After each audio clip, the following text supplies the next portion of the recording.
पाकिस्तान और भारत के माबैन जो इख्तलाफात के बाद कामरान मसीह ने जो हमला किया, हमले के बाद भारत का जो मीडिया, और मीडिया तो दूर, भारत का एक बच्चा मोदी के खिलाफ हो चुका है।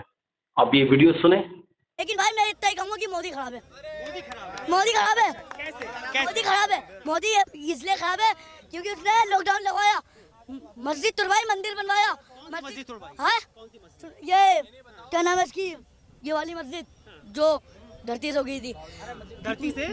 बाबरी बाबरी बाबरी मस्जिद, बाबरी मस्जिद लगा लॉकडाउन, मोदी ने लगाया लॉकडाउन, तुड़वाई मस्जिद। किसने कहा आपको मस्जिद? ये किसने कहा आपको? पूरा इंडिया जानता है ना, पूरा दिल्ली 76 जानता है, कौन नहीं है वो, और दिल्ली 76 जानता है उसे, दिल्ली 76 जानती है। आपको किसने कहा? आपको किसने कहा? मुझे पता चला, मुझे पता चला। मोदी ने मस्जिद को तुड़वाया। मोदी ने तुड़वाया, मोदी ने तुड़वाया कि उसी ने मंदिर वो तुड़वाई मस्जिद, उसी ने वही मंदिर बनवाई। क्यों बनवाया? कि भाई उसका नोट मिला, उसने बनवाया, उसको नोट मिला, उसने बनाया। तो मैं कहता हूँ बड़ा भाई, तू अगर जहाँ मस्जिद को तोड़ के मंदिर बना रहा है, वहाँ हम तेरी जगह मंदिर को तोड़ के मस्जिद बनाएंगे। जा। कौन से मंदिर को तोड़ेंगे? चाहे कोई सी मंदिर हम तोड़ दे, चाहे कोई सी मंदिर, वहाँ मस्जिद बनेगी तो बनेगी। मस्जिद तो बन रही है, लेकिन उसके लिए जगह कोर्ट ने अलग दी है। दूसरी जगह दी है। दे दी जगह, जगह दे दी उन्होंने, दे दी। अल्लाह का शुक्र था, वो उसने जगह दी। तो वहाँ मस्जिद बनेगी या जहाँ मंदिर बन रहा है वहीं उसे तोड़ के बनाया जाएगा? उसी को तोड़ के बनाया जाएगा। तोड़ के मंदिर? अच्छा, आपको मंदिर से समस्या है? हाँ है। तो हिंदुओं से भी समस्या है? नहीं है। तो हिंदुओं का मंदिर है ना, जैसे मुसलमानों का एक इबादत करने की जगह मस्जिद है, ऐसे ही हिंदुओं का प्रार्थना करने की जगह मंदिर है। तो हमें दिक्कत नहीं है, यानी कि हिंदुओं को दिक्कत नहीं है, तो आपको दिक्कत है हिंदुओं के मंदिर से? भाई पहले मोदी से तो इतना ही कहना है मेरा कि भाई अगर तुझमें इतनी पावर है ना, तो एक तरफ तेरी जनता और एक तरफ केजरीवाल की जनता। क्या नाम बताया आपने? केजरीवाल की जनता। मोहम्मद समीर। मोहम्मद समीर। हाँ। कितने साल के हो गए? 12 साल के। एक बार मैं दोबारा फोकस करना चाहूंगा, चारों तरफ लोग दिखा दीजिए, कितने लोग यहाँ खड़े हुए हैं। ये देश की राजधानी दिल्ली है, सामने लाल किला है और चांदनी चौक ये इलाका है। मोहम्मद समीर 12 साल के हैं। पढ़ाई कितना किया आपने? आज तक नहीं। पाकिस्तान जिंदाबाद। जिंदाबाद। शर्म नहीं आ रही? क्यों शर्म आएगी? पाकिस्तान को खत्म नहीं करना चाहिए? है? नहीं करना चाहिए। भारत देश जिंदाबाद है नहीं है, और पाकिस्तान जिंदाबाद है नहीं है। आपका नाम क्या होगा? कैफ। कैफ पूरा नाम? कैफ, मोहम्मद कैफ। कहाँ से हैं आप? हैं? मैं बिहार से। बिहार से। आपको थोड़ी सी भी शर्म नहीं आ रही कि भारत देश में रहने के बावजूद आप पाकिस्तान का समर्थन कर रहे हो कि कैसे खत्म होगा पाकिस्तान? अच्छा, आप ये न्यूज बना रहे तो आपको शर्म नहीं आ रही कि क्या न्यूज बना रहे हो? हैं? आपको शर्म नहीं आ रही है कि न्यूज बना के सबको फैला रहे हो हिंदू मुस्लिम के बारे में? हिंदुस्तान का समर्थन क्यों करना? आप पहले हमें जवाब दीजिए, उसके बाद हम कुछ बोले। तुम जो बोल रहे हो, वहाँ भी आदमी है, यहाँ भी आदमी है, वहाँ भी मुस्लिम है, वहाँ भी हिंदू है, यहाँ भी हिंदू है, सब तो है इंसान। तो क्यों सबको खत्म करना? पहले ये बताओ, क्यों करना? सबको जिंदगी जीने का हक है, सबको हक है, तो क्यों खत्म करना?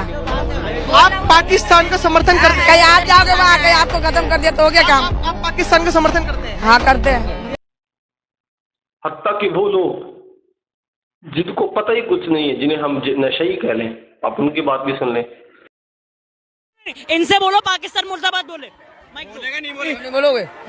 बोलेगा पाकिस्तान मुर्दाबाद बोल। नहीं तो मारेगा। बोल जल्दी बोल। बोलो। बोल के नहीं बोलेगा? बोलेगा। बोलेगा नहीं? नहीं बोलूंगा। क्यों? नहीं बोलूंगा। क्यों? क्यों? हाँ, दादा पहले। गलत बात। यहाँ पाकिस्तान प्रेम नहीं चलेगा यहाँ, समझे ना? पाकिस्तान का मुझे खाने को समझे ना? भारत में रह रहे, भारत के गाने गाने पड़ेंगे। अब देख लेते तुम कितना देशभक्त हो। बोलो भारत माता की जय। भारत माता की जय। आप बोलो भारत माता की जय। पाकिस्तान जिंदाबाद, पाकिस्तान जिंदाबाद। एक मिनट,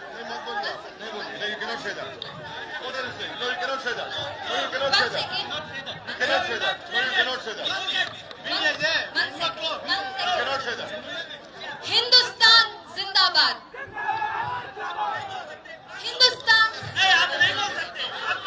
हिंदुस्तान जिंदाबाद, हिंदुस्तान जिंदाबाद। एक मिनट, हिंदुस्तान जिंदाबाद। एक मिनट, मुझे दिया है ना, मैं बात करूंगी।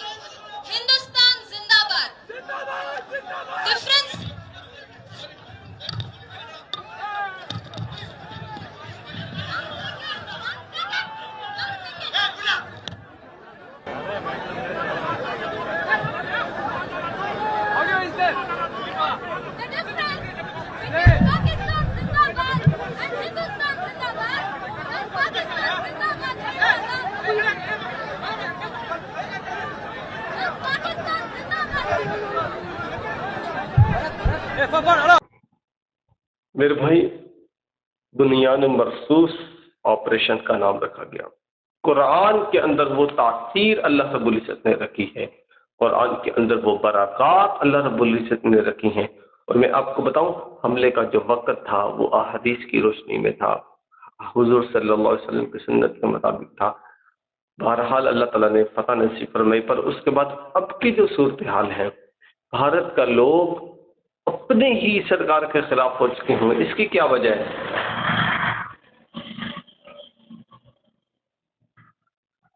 इसकी वजह यह है कि अल्लाह रब्बुल इज्जत इंसान के दिल के अंदर हकीकत को डाल देते हैं। जब इंसान कुछ न कुछ अपने आप को एक जगह बिठाकर सोचे समझे कि भाई हक क्या है और बातिल क्या है।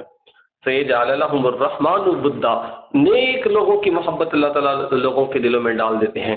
लोगों के दिलों में खुद बहुत मोहब्बत आने शुरू हो जाती है और वो अकीदत करते हैं ला इलाहा इल्लल्लाह की बुनियाद पर बनने वाला ये मुल्क, इस मुल्क के ऊपर किसने भी बुरी नज़र से देखा है या इसको गिराने की कोशिश की है, अल्लाह रब्बुल इज्जत ने उसी शख्स को नाकाम बनाया और अल्लाह रब्बुल इज्जत ने उसे दुनिया के अंदर ही इसका दिखा दिया कि भाई ये मुसलमान ईमान वालों का मुल्क है और ईमान वाले वो लोग हैं जिनकी हिफाजत अल्लाह रब्बुल इज्जत ने अपने ज़िम्मे ली है, जिनको अल्लाह ताला ने फरमाया या अय्युहल्लज़ीना आमनू, ईमान वालों, ए मेरे बच्चों, ए मेरी औलाद, ए मेरे चाहने वालों, मेरे मानने वालों, ये मुझसे मोहब्बत करने वालों, कितने सारे मानी इसमें से अखज़ किए जा सकते हैं। बहरहाल अल्लाह रब्बुल इज्जत ने हक़ को सच को वाज़ेह कर दिया। अब भी मैं अपने मुसलमान हिंदू भाई जो हैं उनसे मैं गुजारिश करूँगा कि आप ईमान की तरफ आएँ, आप इस्लाम को कबूल करें। यही आपके लिए हकीकत है और यही आपके लिए दुनिया और आखिरत की कामयाबी है। अल्लाह ताला हमें समझना चाहिए।